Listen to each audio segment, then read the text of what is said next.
Բարի երեկո հարգելի հայրենակիցներ, երեկվանից կիբերանվտանգության հայտնի կայքեջերից մեկում հայտնվեց մի տեղեկատվություն, համաձայն որի մեր կառավարության էլեկտրոնային համակարգը կոտրվել է, որի արդյունքում իրենից գաղտնի տեղեկատվություն ներկայացնող ինֆորմացիա շուրջ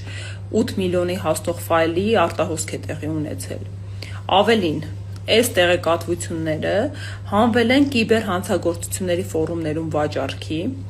սկրինշոթ է ներկայացված, որում հղում է արվում տելեգրամյան ալիքի, արժեք է ներկայացված այս ամբողջ տեղեկատվության համար ու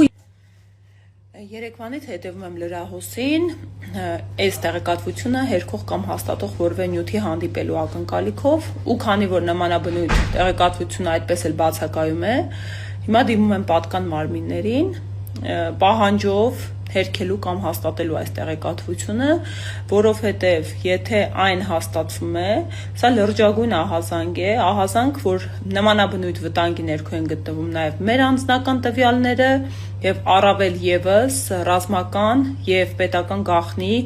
հանդիսացող տեղեկատվությունները եւ էլեկտրոնային նամակագրությունները, որոնք էական վնաս կարող են հասցնել թե մեր քաղաքացիներին անձնապես եւ թե մեր պետությանը ավելի լայնամասշտաբ կերպով։